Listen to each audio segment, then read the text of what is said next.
what does gutsy mean to you? Oh, gutsy means being willing to answer the question. There are two parts of being gutsy. Being able to answer the question, who am I? Right? Without the titles, without the roles, without the identities that other people have put on you, getting courageous enough to find out what the answer to that question is, who am I? And then showing up as her each and every day, unapologetically, with no remorse and no need to conform. Welcome to the Gutsy Podcast, the show where you learn how to own what you actually want and shift the mind junk that's been holding you back. I'm Laura Ora, keynote speaker, coach, and your guide to help you get clarity, build confidence, and make the gutsy moves that change your life. Each week, I'm going to help you simplify things by teaching you how to get out of your head while stepping into action. This way you can achieve all those life shifts that you've been overthinking. Your desire, that drives you. But gutsy, that's what gets it done.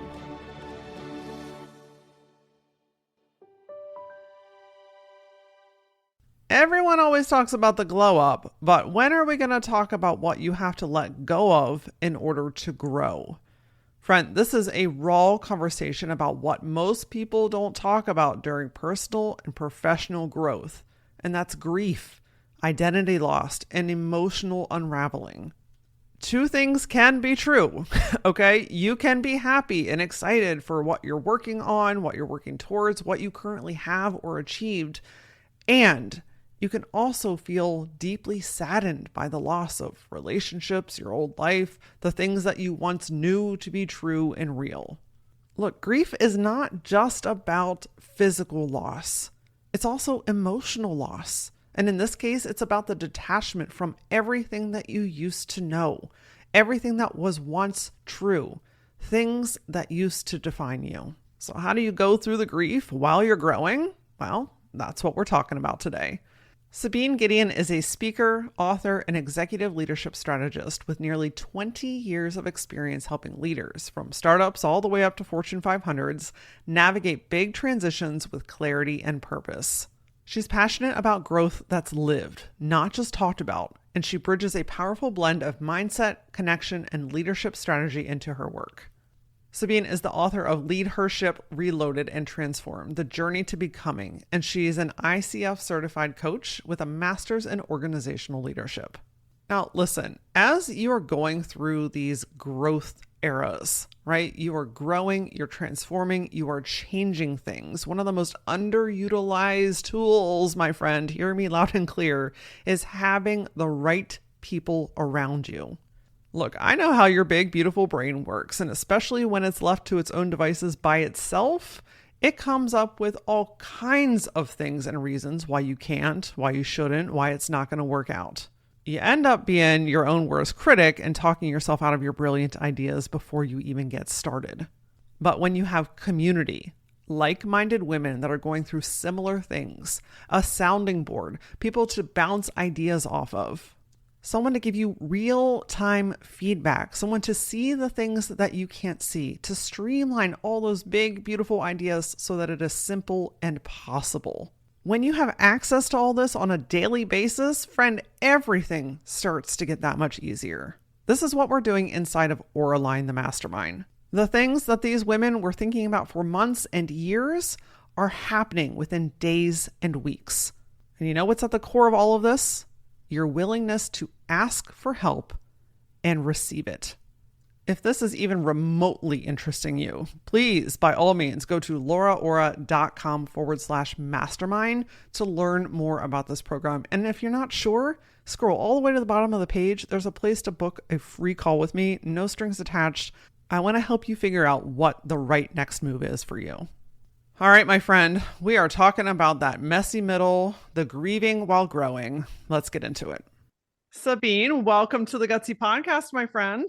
Thank you, Laura. So excited to be here. Oh, absolutely. We were just catching up before we hit record, and there's just so much fire and energy here. And we started talking about the messy middle, and I'm like, oh, wait, we need to record this because this is so good. It's so relatable. You were talking about just like the truth and the rawness and like how we need more voices and stories to talk about the real stuff. So I just appreciate that you're here with me today. Oh my gosh, I'm excited to have this conversation. You're going to have to shut me down at some point. Shut it down. The lights are on. So I really love this topic because we've not talked about this in a singular fashion yet on the Gutsy podcast. And that's this concept of grieving while growing.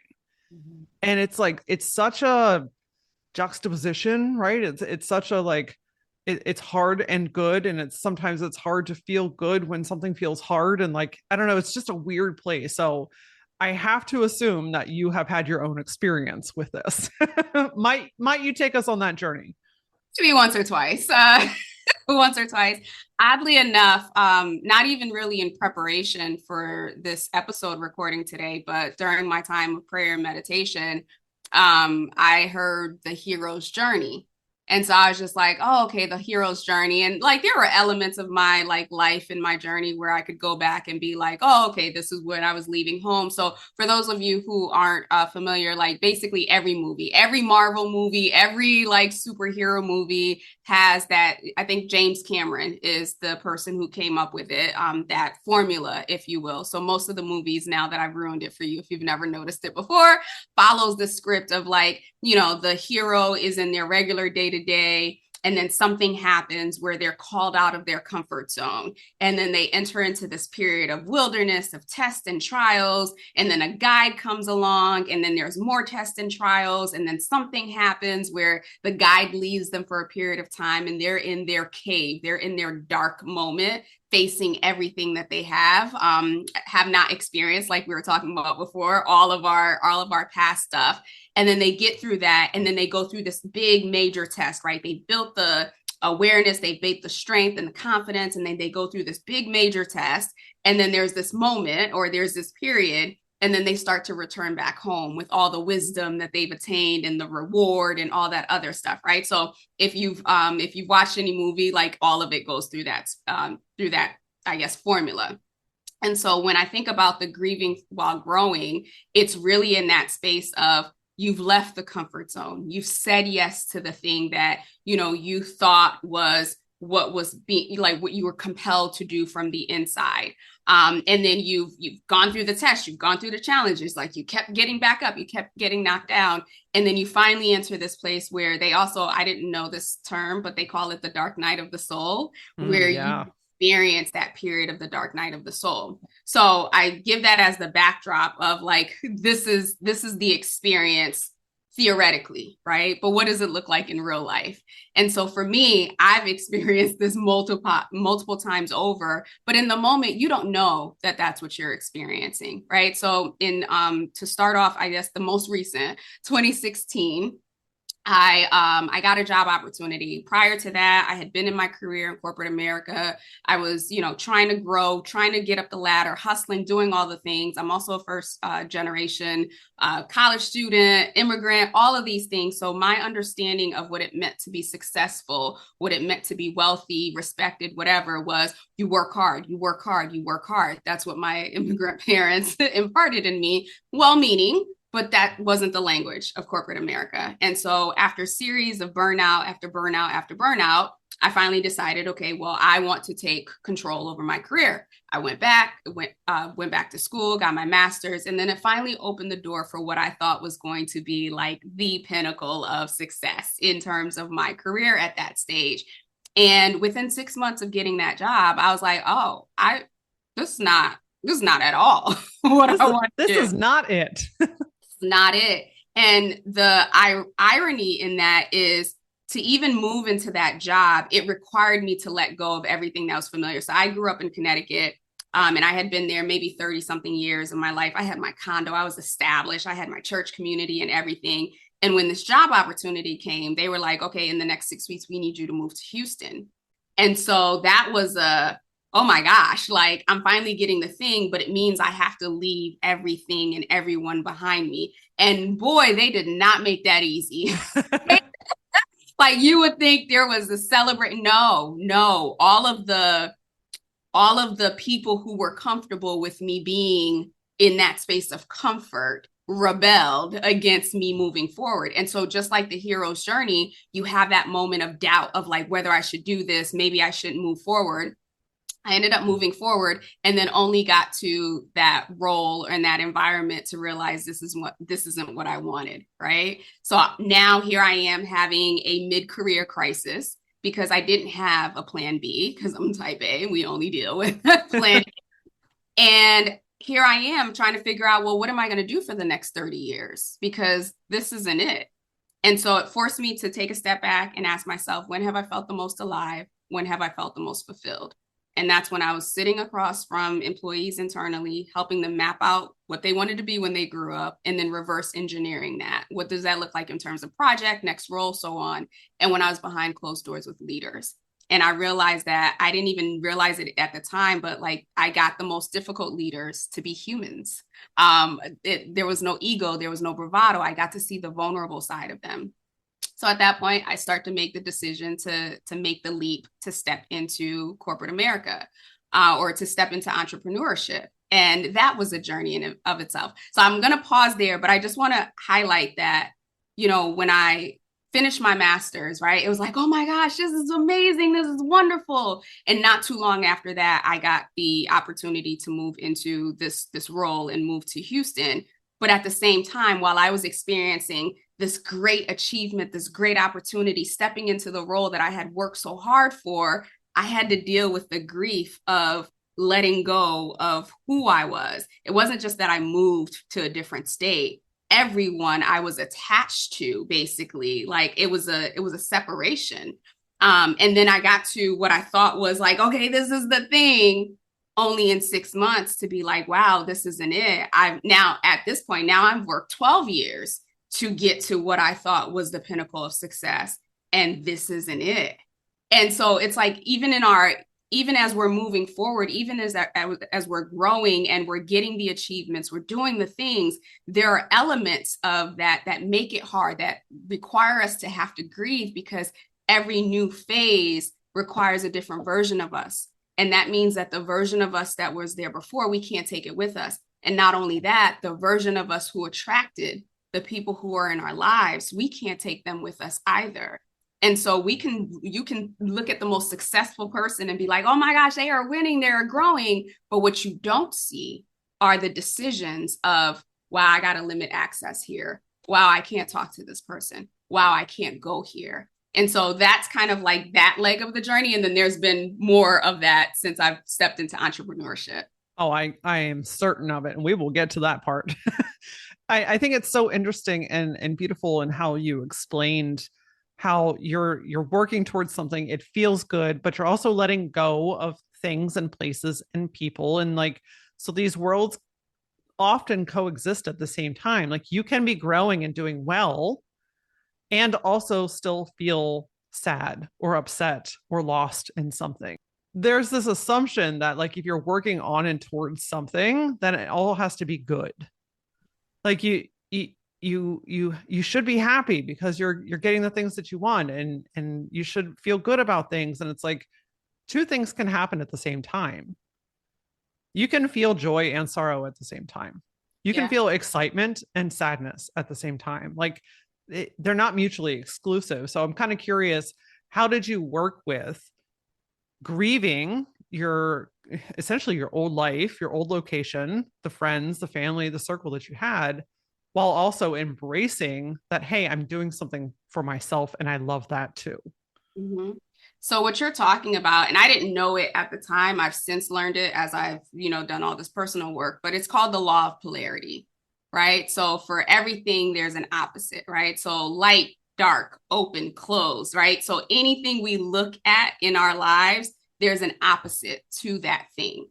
And so what I've learned now, that version of me did not know this, because I was definitely looking at one thing in front of me. Was what I've learned to do is, if I'm in a space where if I walk into a room, right, and there's no light on, it's dark in the room, I can sit there and I could be mad, I could be whatever, feel whatever emotion about the fact that I am standing in the dark room. But what always happens, right? If you walk into a room, where's the light switch? It's right when you walk in. Yeah. It's usually behind you, right? So you can walk into the room and be enamored or whatever by the fact that you're in this dark room. But if you simply turn around, usually to your right or your left, there's a light switch. And then by turning that light switch off, you're in the same space, you're in the same, whatever is happening around you is still happening, but now you have light. And so what I've had to learn to do, and not not always the first instinct, not always the thing, because we're so conditioned to, wallow, for the lack of better term, or we're so conditioned to what's in front of us, our outward reality, that sometimes it's hard to even imagine that if we simply just pivot, that there's light and we can be in the room and we can be in the space and be okay with it. And so what I've learned to do is, okay, if I'm in a space where it feels dark right now, or it feels heavy right now, or I feel scared, or I feel alone, whatever that thing is, I have to ask myself, what's the opposite? I have to first acknowledge, right? Because it's not about ignoring, because that's not going to help you, but acknowledge, what do I feel right now? Get clear on that.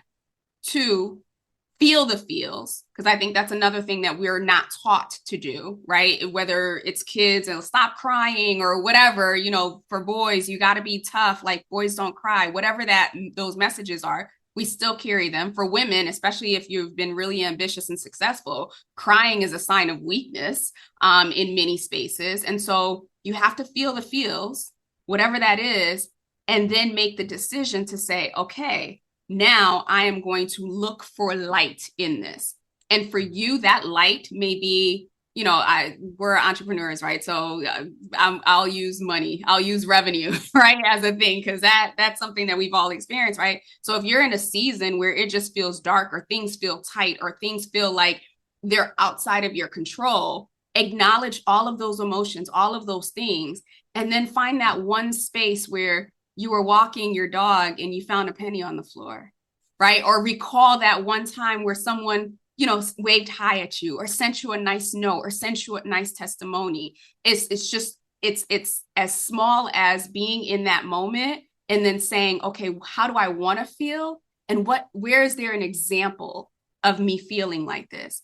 And that intentionality, that little shift, does something. And I'm not a neurologist or whatever, so I'm not even gonna sit here and pretend that I know, but it does something just enough to crack a little bit of light in what feels very dark, very heavy, and very alone.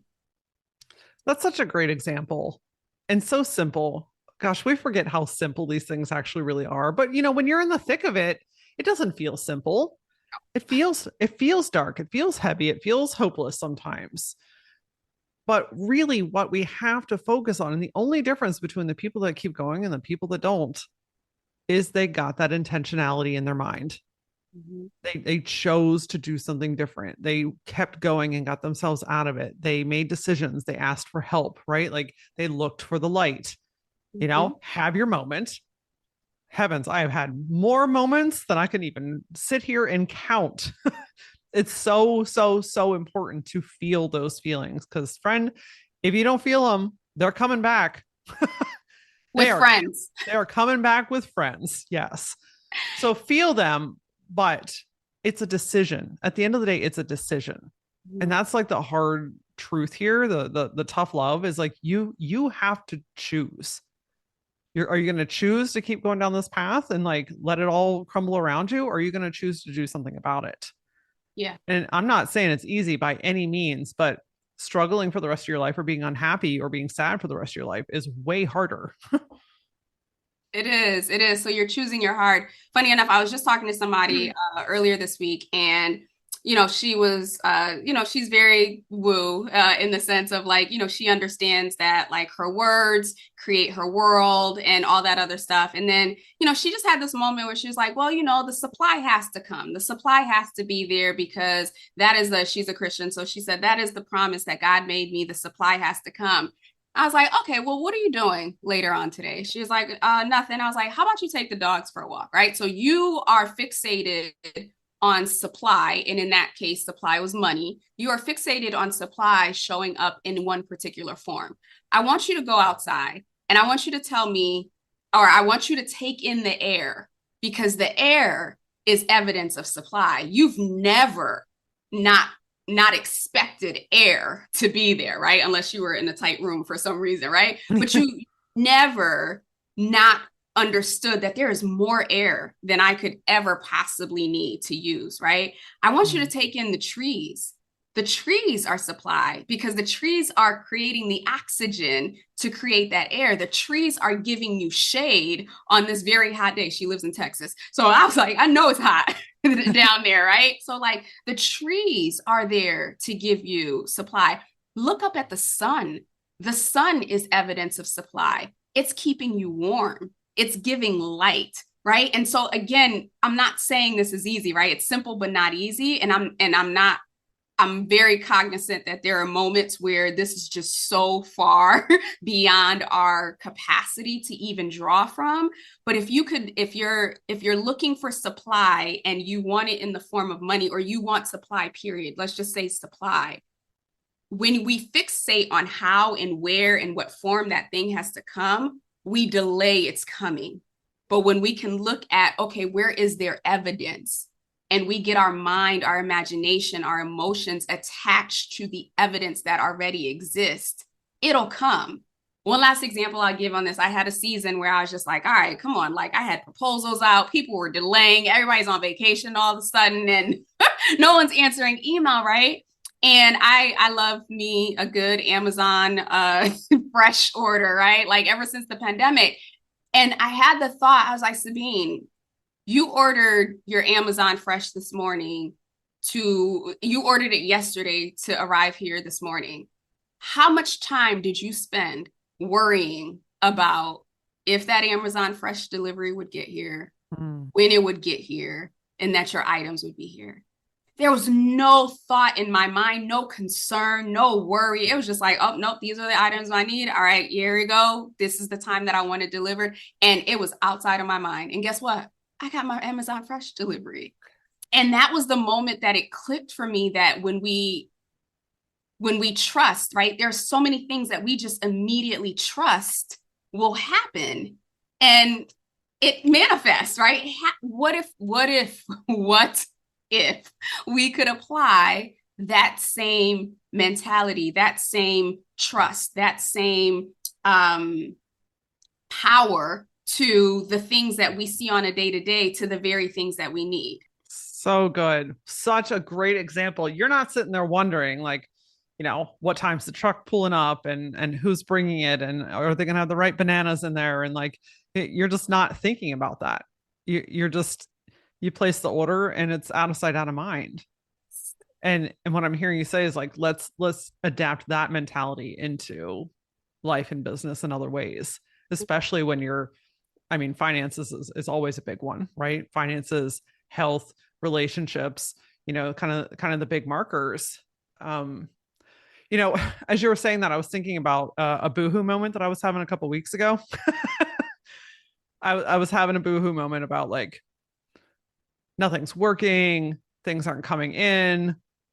I mean, we're in this kind of summer season right now at time of recording. So like people just disappear off the face of the planet, a harvest season, planting season, I should say. And I was sitting out back and I'm just feeling all this stuff, right? I'm just feeling really down about myself and nothing's ever going to work. And we're going to be in this position for the rest of our lives. Oh, wow. And I heard like a sound up in my window and I looked up, it was, a bird, but I looked at the window and I was like, Laura, look at this house you were able to purchase because of that first business that you started. And then I just started to look around and get context. I'm like, look at this chair that I'm sitting on that I was able to go to Lowe's and purchase. Look at this patio that I'm sitting on that I was able to hire somebody to come put in. Look at those plants that I was able to get with my husband and spend an afternoon and put them in my ground. And I was like, okay, settle down there, soldier. It's very real. And I think something so important for us to talk about here is it's the interruption. We have to interrupt that shit. Whether you're staring at your computer or you're deep down in your phone or you're staring at piles of paper or, staring off into the abyss, we have to interrupt those things and then choose something else. How do you interject that, right? When you start feeling that heaviness, when you start feeling that uncertainty, how do you make that switch for yourself? Yeah, really great question. And I love that word, interruption. And so I just also want to clarify that interrupting does not mean that you're invalidated how you feel, Truth. because how you feel is valid and it's real. And it's a signal, if you will. So it's almost like if you were to put your hand over the hot stove, right? Like once it gets hot, like that's your skin telling you there's a level of danger. So our emotions are meant to tell us that something's off, something's wrong. So we don't ignore them. We don't stuff them down. We don't invalidate them. We don't say that they're stupid. We acknowledge that that is our body's way of signaling that something's off, and we can lean into that. I think the thing that I have learned, and this is still a process for me. So I had, when it comes to emotions, right? I was the person, I didn't know how to process emotions because in my household, emotions weren't allowed.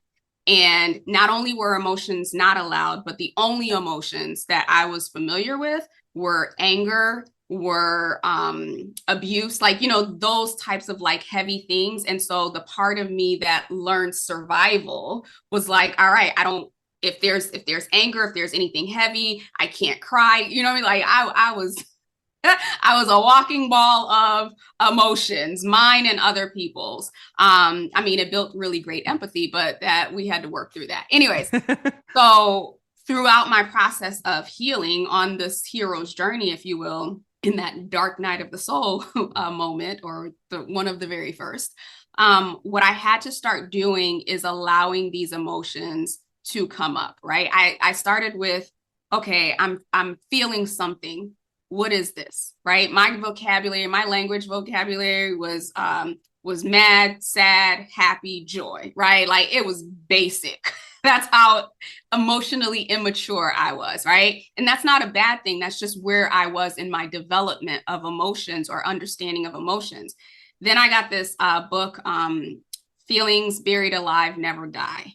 And she has this entire thing of like emotions, like how you feel and then how you want to feel the opposite, right? And it was just life changing for me. So I graduated from naming the emotion to feeling the emotion to choosing the emotion that I wanted to feel. And she goes through the script. I call it a prayer, but we go through that. Then at one point, I started to realize, especially when something would happen and trigger, and I would be like replaying it over and over and over in my mind. Like I've been doing that for years. I've been doing that for most of my life. You know, oh, I should have said this and I should have said this. And if he says this to me, right? Like we do that in our head. And I would always do that or play things back. Like if I did a presentation and I said something that I shouldn't have said, or maybe it was like I would just play back. I lived in my head. And then at some point, I graduated, I guess, and I started to interrupt. And I was just like, okay, one, we've been at this for a while now. Let's go ahead and stop. And I started to ask myself, what do you need? Because it's almost like when your hand is on that fire, like you can only sustain that for very long until you have to pull your hand off, right? And I graduated from ignoring it, from pushing through, from being busy and all that other stuff, until I realized that there is a part of me that needs something. And her way of getting my attention is to keep me in this loop or to keep me in this emotion, whatever it is. So I started asking, what do you need? And Laura, I'm being completely vulnerable here. Like, I didn't even know how to answer that question. Sure. Because again, I had to figure things out, right? Like the awareness that I even had needs were like, no, that's a sign of weakness. You shouldn't need anything. You should be able to figure it out, right? And so I turned to Maslow's hierarchy of needs, right? Like I took it back to elementary school or whenever we learned about it, basics. And I was like, okay, the hierarchy of needs are our physiological needs, right? So that's the basic primal survival needs. Then our safety and our security. So that's our employment, our place to stay. Then it's love and belonging, which are relationships, intimacy. And then it's esteem. So your confidence, your self-esteem, the external validation, and then self-actualization, which is like your creativity, purpose. And I remember when I learned about it, it was just like, oh, the point of life, this is how I interpreted it. The point of life is that we climb up these steps until we get to that point of self-actualization. And then I had this moment, again, growing up Christian, there's this Bible verse that says, seek ye first the kingdom of God and his righteousness, and all these things will be added onto you. And so that verse had been preached to me in one way or capacity all this time. And I was just like, oh, I'm seeking to get up to self-actualization. I'm striving to get up to self-actualization so that God can give me all of these things. And in that moment, it was just like, what if you flip that on top of his head? What if you started at self-actualization? That's the coming into the knowing of who you are, coming into the knowing of the oneness that you have with God, source, universe, whatever it is that you want to call it. And you start there and allow, like, it's almost like flipping the pyramid on top of its head. Right. And then I later learned that when he originally put it out, it wasn't meant as a pyramid. It was actually one straight line, almost like the grieving, the 5 stages of grieving. They're not linear, like you go through them over and over again. Same thing with that. So I say all that to say is I got to a place where I started asking her, what does she need? So if it was like something where it was a client said something that triggered me or whatever the case may be, and I'm going through and I'm trying to figure out how to like fix and all this other things, I would stop and say, okay, what do you need right now? And then I'd realize that somewhere in that conversation, what the client was reflecting back to me was something that I needed. I might have been in this place of trying to fix her, right, in my head, not during the session, but I wanted to fix her situation. And I'm ruminating over like what it is that we talked about and how if she did this and if she did that.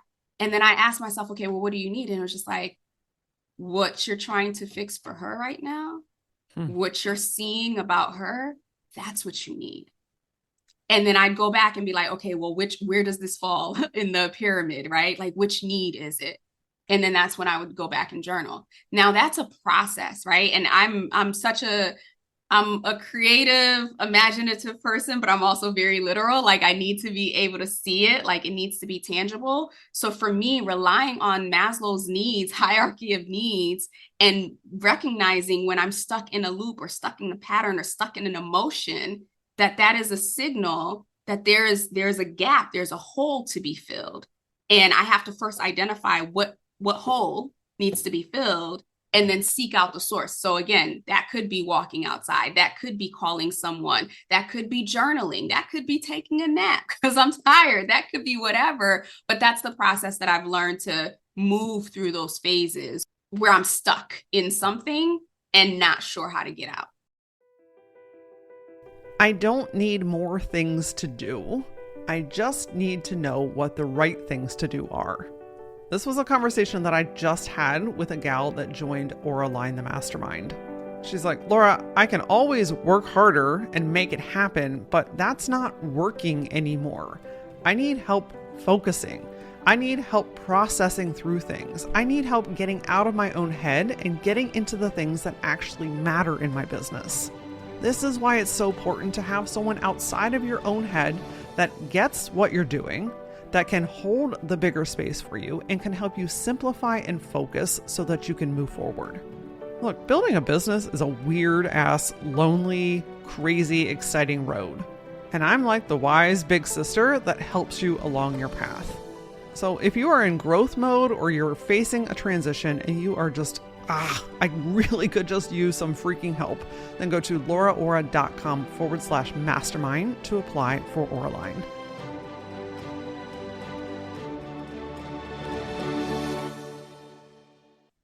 It's such a powerful question. What do you need? Most people, I should say, we're not trained to know to ask themselves that. Mm-hmm. Because it's always, what do you need? Not what do I need? And so I think that that's a learning journey of its own, of that acceptance of that, like, hey, I'm a human and I do have needs.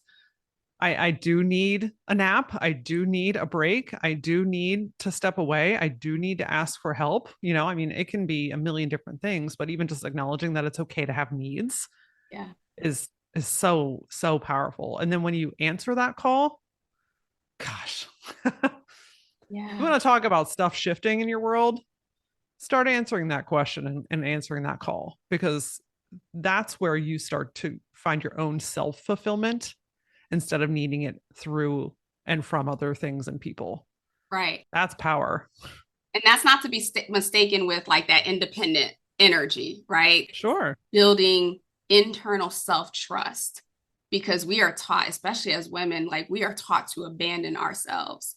And so when we don't answer or we don't even ask that question, what do we need? That's why it only gets louder. And then what started off as one issue is now 3 issues. And you're at the end of the week where you're kind of like, wow, this was a real shitty week. Because the first thing that version of you needed, you abandoned her. Like you didn't even acknowledge that that's what she needed. And so she just kept getting louder and started having a temper tantrum. She's wailing around now at this point. She's going to get your attention one way or the other. Yeah. I mean, what do I need? Might be an evening out with your friends. I mean, that's not hyper independence. That's saying, hey, I need community. Yeah. You know, like the needs are so beautiful because there's no right or wrong. Right. It's just acknowledging what it is that you need in that moment. And when you walk around as if you don't need something or don't need anything, 2 things happen. People just assume you don't need anything and you don't get it. So you prove yourself right. And this vast universe that we live in, where none of us should be without the basics, right? You don't get that there either, because the universe is going to be like, oh, she doesn't have needs, so we're not giving. And then you end up in the cycle of frustration of like, oh my gosh, like no one's here to help me. No one's here to support me. Like to your point, I've done all these things and nothing is working because you won't ask and you won't admit that you have a need. And I that's not always easy. Don't get me wrong. That's a journey all in and of itself, to learn that it's okay to trust people. It's okay to ask for your needs. Even if they say no, your needs are still validated. And depending on where people start in their lives, right, that is a journey. That's trauma that they have to heal from. That's trauma that they have to overcome. But just understand that, don't ask, you don't get, a closed mouth don't get fed, right? Like that statement. True story. It's not going to happen. And I remember I just had a thought. I did a talk for a company and it did not go well. I was late. Technology was not teching the way that I needed it to go, right? And when I got in the car, I was just like, okay, it was not great, but I did my best. I did my best with what I had. And then as I'm driving home, of course, like I'm noodling on all the things that I could have done and should have said or whatever. And I parked, and I lived in an apartment complex at the time where I was cool with the ladies in the leasing office. And so again, here I am driving 40 minutes in my head. And then I was like, okay, pause. What do you need right now? What do you need right now? I was like, I need a hug. I need a hug, right? So it's just me and my dog right now. So, I mean, he would, of course, hug me and love me. But so I went into the leasing office, and one of the girls that, I was cool with, I was like, hey, I just did a presentation and it didn't go well, but I did my best. But right now, I really just need a hug. 5 years ago version of Sabine would have been like, oh, no, I'm not going asking anyone to hug me. You better figure this out. You better go back through the presentation and see what you did. Like, that's what I would have done. But no, it was like, I needed a hug. So I went to a space where it was safe. I felt safe enough and asked for that hug. So beautiful. And you know what? I bet you made that woman's day. She did. You allowed her to give. We often discount, we just assume that we're going to be pains in the asses, when in reality, like the true people, good people want to help you. They want to nurture you. They want to support you. They want to know what's going on. We just got to let them in. We got to let them in. There's a question that my body is like, if you don't ask her this, I'm coming for you. It just keeps popping up about, you getting to this corporate job, being in there 6 months and realizing that was not the thing. And I just think that that's so relatable, because a lot of times we work towards something, we start doing it, and then you have the realization that I don't like this. I don't want this. This isn't for me. Like, I've spent so much time, money, and effort. Talk to me a little bit about the grieving process of that, because I'm certain you had to have gone through it when you realize that I put in all of this and I don't want any of it. Yeah. where I came to, or my awareness and my understanding is that the version of me who wanted it, I had outgrown her. Mm. Right. So I was no longer even that person. So even though like I was still working towards it, like and another thing, the version of me that was 22, fresh out of college, right? Just excited that I was the first one to graduate college and now I've got this big corporate job, right? That version of that version of me made some decisions. She made some decisions. She had no frame of reference. She didn't understand what the game of corporate would be like. And so when she fixated on this HR business partner role and strategic, she was seeing what other people were modeling. She was looking at the environment that she's in. I thought I was going to work at that company until I retired. Right. And so here I am 3 companies later, still on this path, and it's a completely different company. It's a completely different model. It's a different structure. I was still at that point, I think I was 34. 34-year-old me was still trying to bring forth what 22-year-old me wanted. And that was the separation that I had to make, that you're no longer her, Sabine. So much has happened in your life that you're no longer her. And so I had to grieve her, because I know what being in that space meant to her. For her, the immigrant, the first generation, that would have meant that she made it. That would have meant that she was worthy. That would have meant that she was lovable. That would have meant that she made her parents proud, that she would finally hear them say, I am proud of you, or that they would brag on her or whatever. Like that's what she wanted and needed at that time. By the time I was 34, I didn't care. Like, I guess that's a better way to say. I didn't care. I had been in HR for all that time. They still didn't know what I did, right? Like I had gotten certificates and awards and all that. It still didn't matter to them. So the version of me at 34 was just like, you can let go of that validation that she needed. While I still enjoyed aspects of the role. Like, I mean, I built my business out of it. Right? I took the leadership development, the talent development side of it, and that's what I built my business out of. But I also let go of this need to conform and contort. That was another part of me that I had to grieve, because that corporate environment was so much different than any other corporate environments that I had ever been in. And I remember even for the interview, this is how I knew this, well, in retrospect, but not in the moment. So I obviously, you can see me, I'm like earrings, I'm animated, like, I big life, big personality. So during the interview process, or the night before the interview process, I prayed for it. It's like this long day long of interviews. And I had these earrings. They were like dangly, like pearl bubble black earrings or whatever with my outfit. And I got to the interview day and I'm looking at everyone around me. It's like they had this prototype of people that they hired, right? And I'm looking at everyone around me, the girls, maybe they had studs, maybe they didn't have any, like no one had it on earrings. Like, how do y'all walk out the house with no earrings? No one had on earrings. And if they did, they were like the little studs. So I remember going into the bathroom and I was just like, all right, Sabine, if this is what you want, you're gonna have to make some sacrifices. So I took off the earrings, right? And I went through the day with the interview without the earrings. That sounds so small, but in that moment, I made a decision to abandon the real me so that I can conform and contort to what I thought and who I thought I needed to be to fit into this place.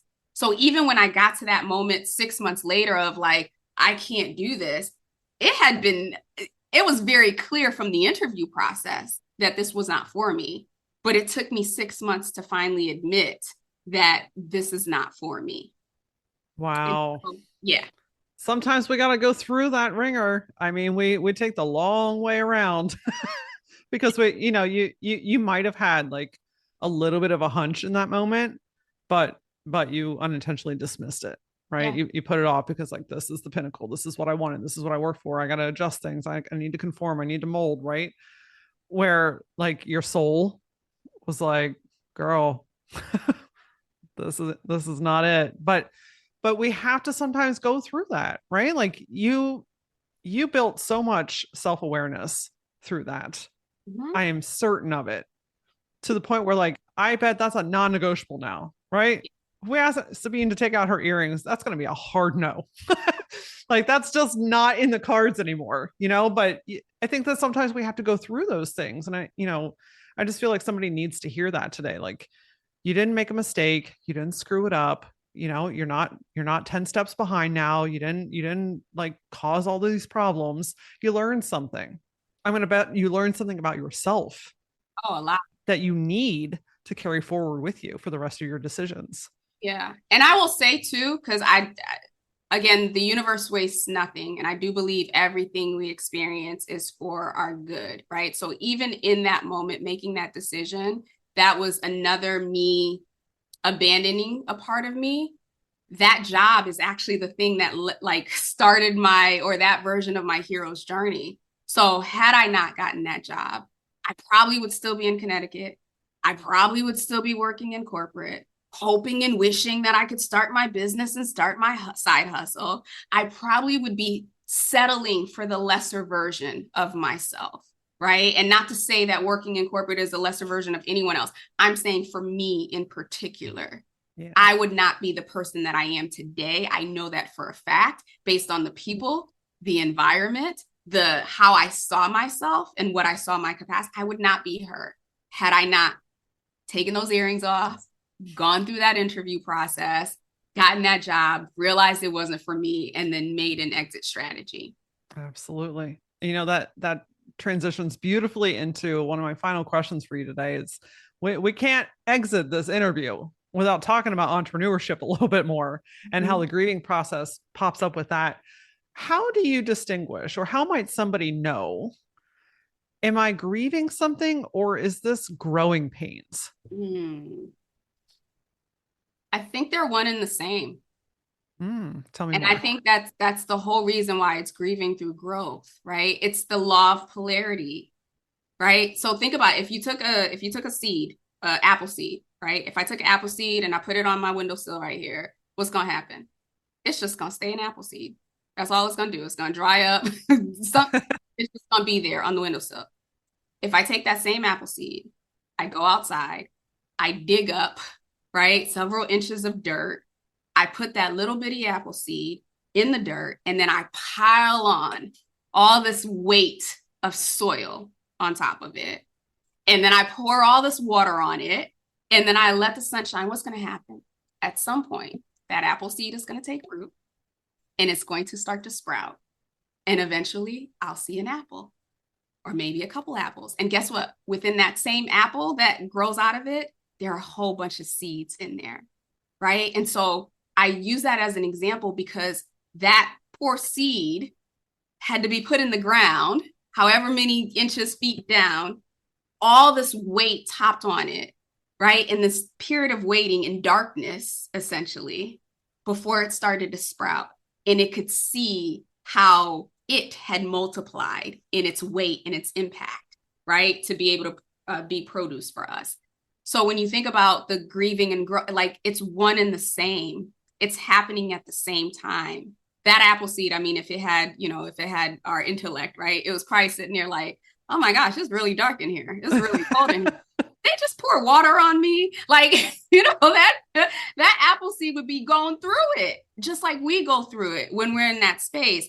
But what's happening in that space while we're growing, while the apple seed is growing upward and we can start to see it bud and all that other stuff, it is digging roots, right? It is becoming firm, 10 toes down, like immovable, unshakable, whatever the case may be. It's the same for us. So when we're in that place and we're growing and we feel the heaviness, we feel the weight of the grief, we feel the loss, we feel the loss of sense of control, we feel all of those things, right? What's happening, what we can't see, what's on the 90% of what we can't see are the roots that are being formed, right? Are the roots that will turn into boundaries one day. Us being willing to set boundaries, us being able to stop people pleasing, us being able to see an opportunity and jump on it because we're confident if I could go through this, I can go through anything else.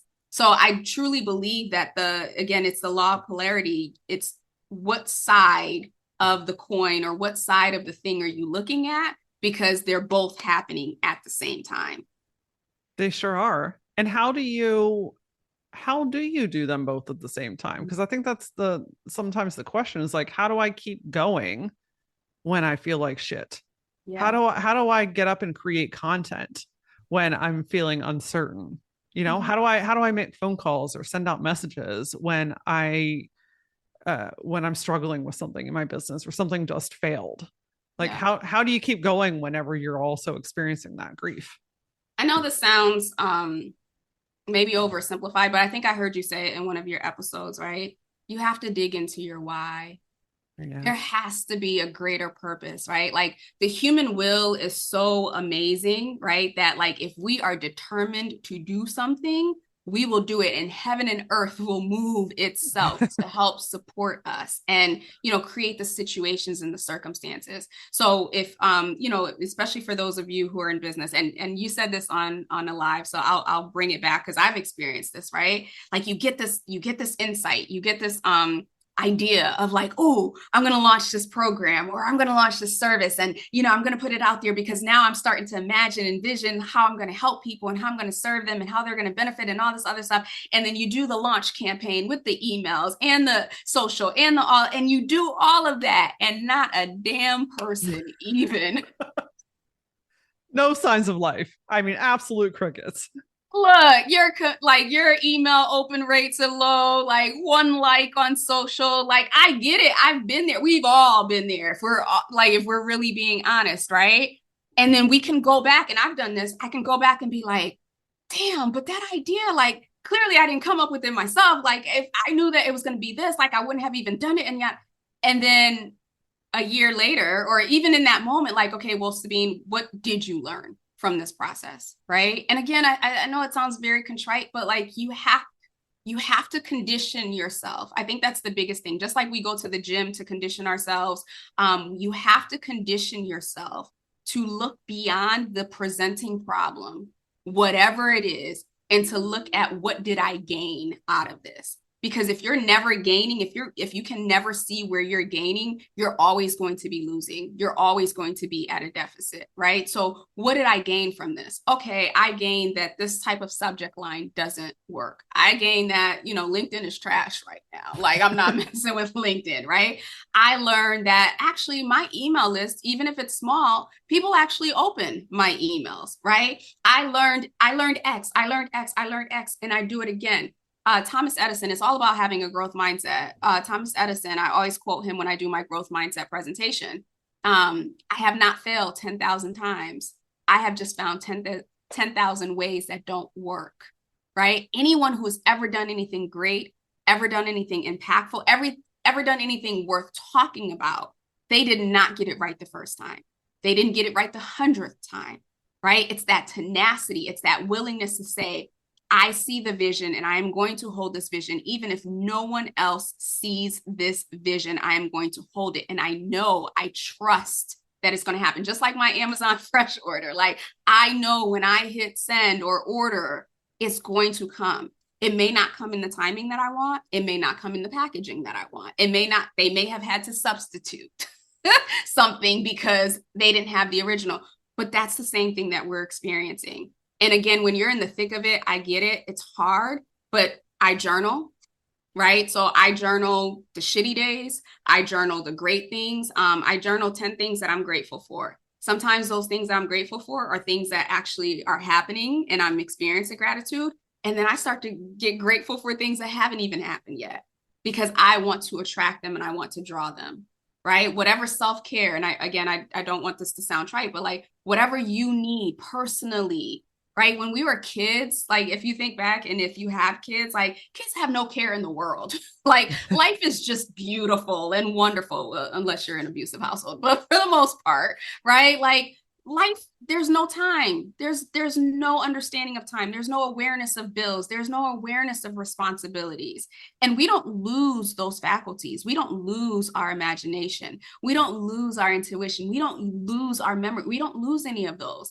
And so it's a matter of building those muscles, our will, our imagination, our intuition, our perception, our imagination, and our memory, building those muscles, just like we build muscles when we go into the gym, so that when we are in those moments, we have something to fall back on. We have something that is greater than what we see or the presenting problem or the issue or the emotion, that we can say, okay, well, this sucks. This honestly sucks and it feels like crap. And today I ain't got it. Today I ain't got it. I'm going to go lay down. I'm going to binge on something. I'm going to take a walk. I'm going to do whatever. But tomorrow I know I'm going to gain the strength to start back up again, because that why, that purpose is so deeply rooted, that desire. We don't let go of our desires. I don't know about you, but there are things that I've been desiring since I was a kid. And while, you know, I tried to manifest them, or I tried to create those desires in different ways, and they didn't work out, but the desire has never left me. And that's what you need to rely on. What is that burning desire? What is that burning purpose? What is that burning why? I couldn't agree more. When you lock back into that, you remember why you're doing this. You disconnect from it. You give it some space to breathe, right? You need to breathe. The desire needs to breathe. Everybody needs to just settle down for a damn second. Mm-hmm.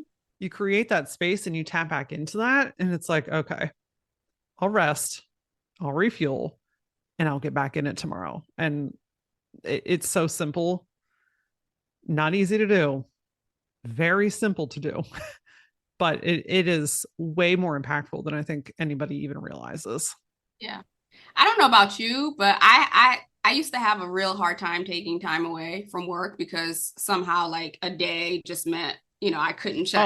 Everything was going, we're burning it all down. Like it's the business is gone. I don't have any money anymore. I don't have any friends. People left me. I'm on an island by myself. Oh yeah, absolutely. I've tried to work through that more times than I care to count.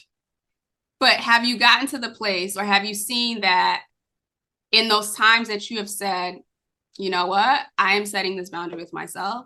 I'm going to take this, even if it's a day, even if it's a half a day, that you come back the next day with so many ideas, so much like creative energy, that you could work the next 5 days and not even eat, not even worry about anything, all because you took that day or the 3-day weekend or that holiday vacation that you thought, you know, if I take this off, it's going to stop. And I think that's another thing that as entrepreneurs and women, especially, like the conditioning that no days off, I'll sleep, you know, I'll sleep when I'm dead and all that. Like, we got to let go of that. Get out of here with that crap. It's just not good. Tim Ferriss, I think I read somewhere, like he'll take 6 months off to think. I mean, he's at a different place in his business right now, but he's been doing that from the jump, right? Like he takes these weeks off. He wrote it in his book, The 4-Hour Work Week, right? Like he takes these chunks of time to just go think and go be. And we read that and we're like, oh yeah, that's because you're such and such, da, da, da. But he couldn't be who he is today if he didn't do that then. Yes. I've learned, and I've got a power back on this, that when I give myself space, that's when I receive. Mm-hmm. If my plate is always full all the time, there is no capacity to receive any of it. All the great things trying to come in, I'm tapped out. No. I couldn't receive it if I wanted to. Mm-hmm. So that time, that space, that separation creates the space for everything that I've done leading up into that point. It gives it space to start to come in. And I almost always find that when I take the afternoon off, right, I'm like, okay, today's not the day. I planned on creating content. I was going to do reels and I was going to do this and that. And like my creative brain is like, no, silly girl, not today. We're not. Right. Because my period is getting ready to start, or I'm in my luteal phase, or like stuff in the world is happening, or, you know, whatever the reason is.